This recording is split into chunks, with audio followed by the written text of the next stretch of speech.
back to the channel Madhav Microbiology. Myself Archita Gehriwal. So once again I'm back with my new video. So हम ये जानते हैं कि हमारा PhD में एडमिशन कैसे होता है, लेकिन आज मैं आपको ये बताने के लिए आई हूँ कि पीएचडी में एंट्रेंस के बाद की जर्नी कैसे होती है, कैसे हम अपनी रिसर्च जर्नी को स्टार्ट करते हैं एंड उसमें कौन कौन से स्टेप्स होते हैं एंड उसके बाद में उससे पहले 6 मंथ का क्या ड्यूरेशन होता है जिसमें एक स्कॉलर को फेस करने के बाद वो एक न्यू जर्नी को इनिशिएट करता है। आज मैं सबसे पहले बताती हूँ कि जैसे ही आपका एग्जाम क्लियर होता है तो एग्जाम क्लियर करने के बाद में आपको एक प्री पीएचडी क्लासेस आपकी स्टार्ट होती है जिसका ड्यूरेशन 6 मंथ का होता है। और 6 मंथ के ड्यूरेशन में आप 3 सब्जेक्ट पढ़ते हैं। उन 3 सब्जेक्ट में आपके 2 सब्जेक्ट होते हैं जो आपके रिसर्च वर्क से स्टार्ट होता है, रिसर्च वर्क से अपना रिलेट करते हैं, और बाकी का जो आपका 3rd सब्जेक्ट है वो होता है आपका सब्जेक्टिव सब्जेक्ट, जिस भी सब्जेक्ट से आप अपना रिलेवेंट करते हैं। पहला सब्जेक्ट होता है रिसर्च मेथोडोलॉजी, जिसमें आप वो सारे मेथोडोलॉजीज के बारे में जानते हैं, समझते हैं, जो भी आप अपने आने वाले जर्नी में इस्तेमाल करने वाले हैं। एंड सेकंड होता है रिसर्च एथिक्स एंड पब्लिकेशंस, कि हमें किस एथिक्स को ध्यान में रख के अपनी पब्लिकेशंस करनी है और क्या क्या रूल्स एंड क्राइटेरियाज को हमें फॉलो करनी है, एंड फर्दर चीजें जो आपको एक अच्छे रिसर्च बनने के लिए मोल्ड करते हैं या कुछ शेप करते हैं। चलिए, जब ये 6 मंथ का जर्नी कंप्लीट हो जाता है, जिसमें आपको एग्जाम देना होता है, जिसमें आपको ROL सबमिट करना होता है एंड PPT भी देनी होती है। अब बात आती है कि ROL हम फर्स्ट 6 मंथ में क्यों देते हैं। जब हम फर्स्ट 6 मंथ पढ़ते हैं तो उस टाइम पे हम अपना प्री पीएचडी एग्जाम की तैयारी भी करते हैं साथ में, जिसमें हम अपने 3 सब्जेक्ट के एग्जाम देते हैं। अब स्टार्ट होता है रियल फेज। 6 मंथ के बाद आपका सेकंड सेमेस्टर लग जाता है, जिसमें आप समझते हैं अपना real starting of the research work और स्कॉलर वर्क। तो सबसे पहले आता है ROL क्या होता है। सपोज मुझे किसी भी चीज पे सर्च करनी है, अपना एक पीएचडी का टॉपिक हमें सिलेक्ट करना होता है, जिसे हम एक कंसाइज फॉर्म में RSC कमेटी या फिर अपने डिपार्टमेंट में सबमिट करते हैं, ताकि वो उस प्रपोजल को समझ सके। पढ़ने के बाद में वो किसी भी एक डिसीजन पे पहुंचे, does it good to go ahead with the topic.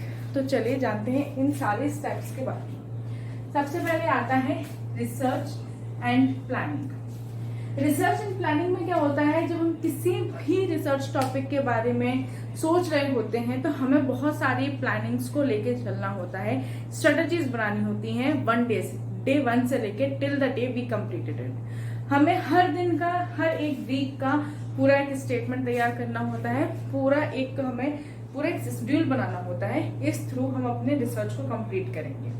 Research में होने वाली जितनी भी इम्पोर्टेंट चीजें हैं उन्हें कैलकुलेट करनी होती हैं, एंड सारी क्राइटेरिया, इन सारे स्ट्रेटजीज को मेंटेन करना होता है ड्यूरिंग द प्लानिंग। फिर आता है कंडक्टिंग लिटरेचर रिव्यू और ROL।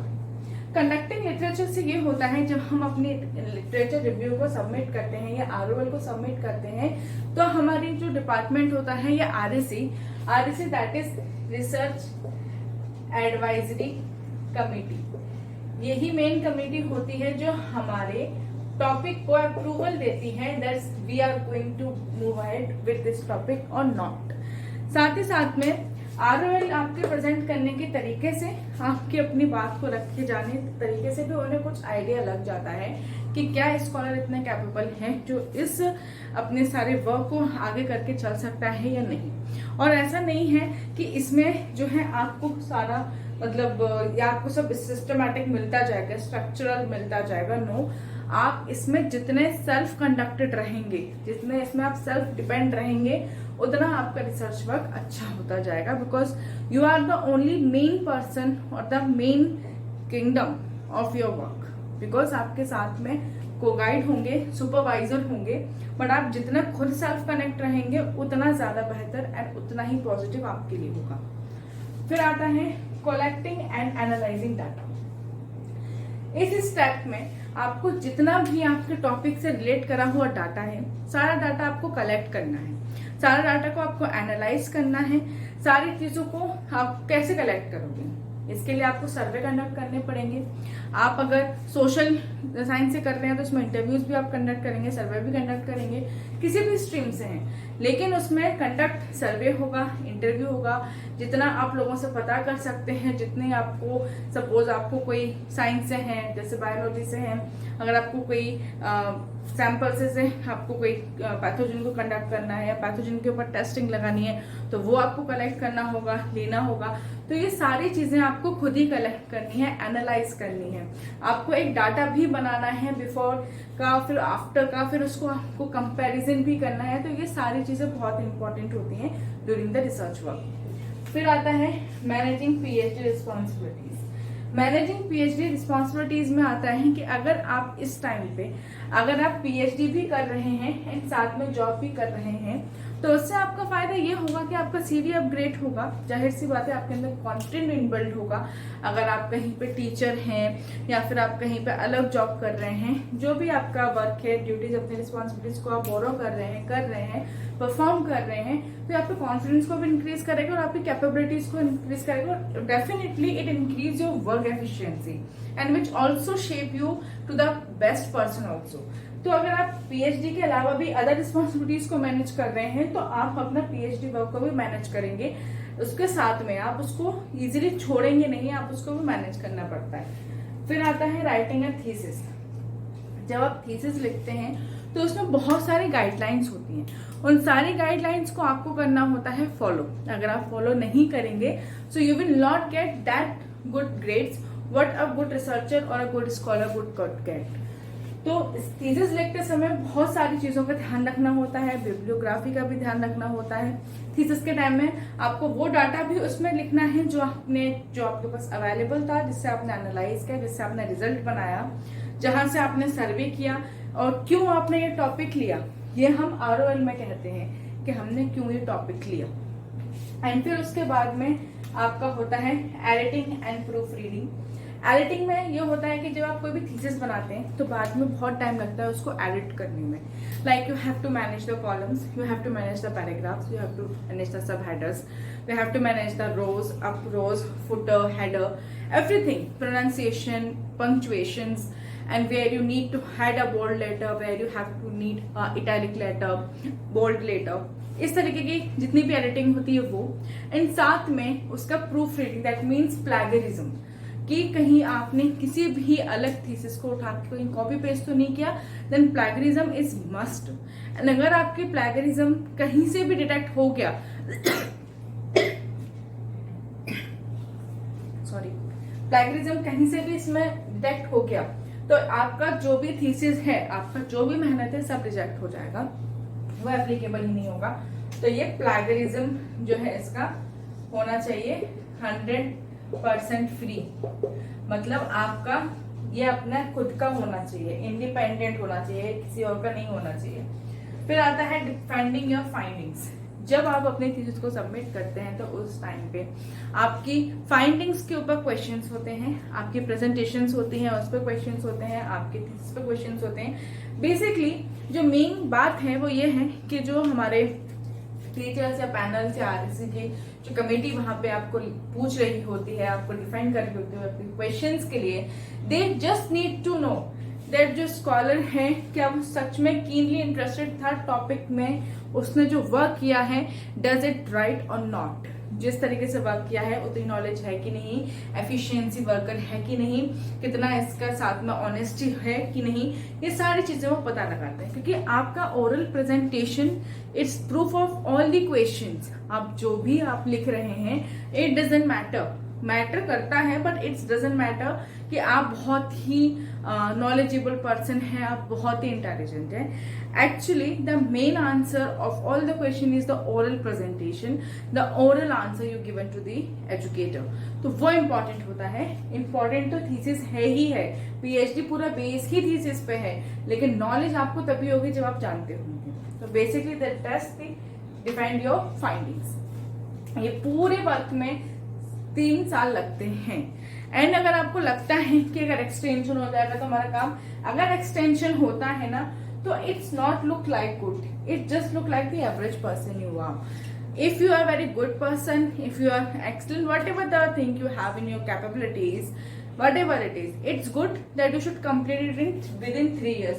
And I think 3 years enough to complete the thing, because you are going to the topic जिसमें आप अगर 6 मंथ्स में डिबेट कर देंगे हर एक चीज को तो बहुत जल्दी होगा। आपके जो फर्स्ट 6 मंथ होते हैं तो उसमें आप रिसर्च एंड प्लानिंग ही कर रहे होते हैं, जो मैंने आपको बताया था पीडी-पीएचडी कोर्स में। पीडी-पीएचडी कोर्स में आपने 6 मंथ जो है प्लानिंग ही की है, रिसर्च के बारे में आपने जाना ही है। नेक्स्ट में आरओएल जो मैंने बोला था, यहाँ पे आप सबमिट करते हैं, फिर इसके बेसिस पे आपको सिनॉप्सिस देनी होती है। सिनॉप्सिस क्या है? सिनॉप्सिस है आपका शॉर्ट समरी कि आपने क्या टॉपिक चुना है, उसका क्या रीजन है, क्या क्या उसके रिसर्च गैप है, क्या क्या मेथोडोलॉजीज आप अप्लाई करेंगे और क्या रीजन है, इससे क्या आने वाले समय में उसका फायदा होगा। फिर आपका एनालाइजिंग डाटा, फिर managing page responsibilities, writing thesis. And सबसे इंपॉर्टेंट चीज होती है कि आपको अपनी पीएचडी के दौरान में 2 रिसर्च पेपर भी पब्लिश करने होते हैं, एंड वो पब्लिश करते हैं आप अच्छे जर्नल में, तो उसका अच्छा रिमार्क है। ऐसे बहुत सारे जर्नल्स अवेलेबल हैं, कुछ ऐसे भी जर्नल्स हैं जो पेड जर्नल हैं, एंड कुछ ऐसे भी हैं जो फ्री हैं एंड वो गवर्नमेंट से ऑथराइज्ड है, तो उनकी वैल्यू ज्यादा भी है, तो आप ऐसे पर भी कर सकते हैं। एंड साथ साथ आपको रिसर्च गेट के ऊपर तो लॉगिन आईडी बनानी चाहिए। I also have research gate. जितने भी स्कॉलर्स हैं उनको रिसर्च गेट पे अपनी लॉगिन आईडी बना लेनी चाहिए। इससे एक एश्योरेंस होता है that the person who is scholar has this research gate ID is the proof of his work, of his number. ठीक है, तो ये सारी चीजें होती हैं जो एक जर्नी में काम आती है स्कॉलर के, और ये इसी जर्नी से गुजरता भी है।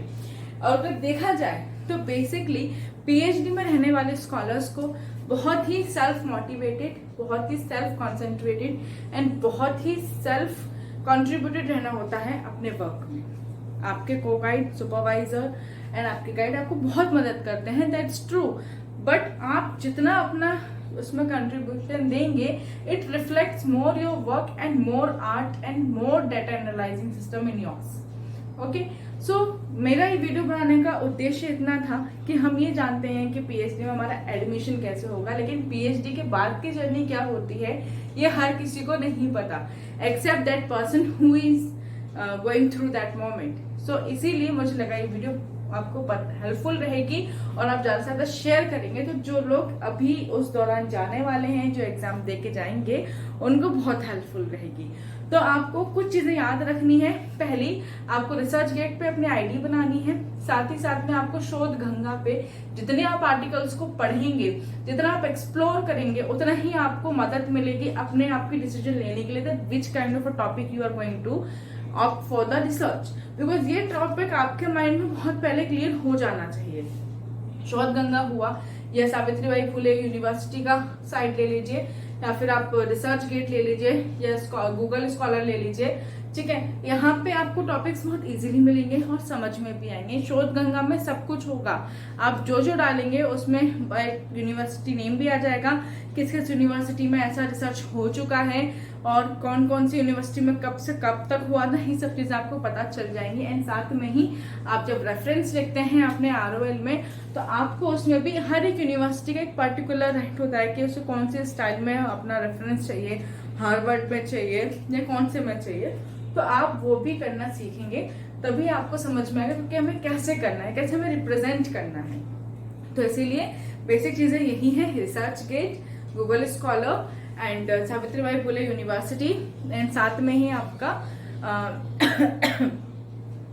शोध गंगा, वो भी बहुत इंपॉर्टेंट है। और चैट जीपीटी का यूज ना करें, मोस्ट इंपॉर्टेंट। जितनी एडवांस टेक्नोलॉजीज आई है ना, उन्होंने बहुत ज्यादा भद्दे पीटी हुई है आई थिंक, क्योंकि क्या होता है ना, अब सबको बना बनाया चाहिए, हलवा चाहिए, they don't want to have their efforts कीजिए। चैट जीपीटी को इंस्टॉल करके आप एक बेसिक कॉन्सेप्ट समझ सकते हैं, लेकिन आप उसको अपने रिसर्च वर्क में आरओएल के लिए यूज मत कीजिए, that's not good for you.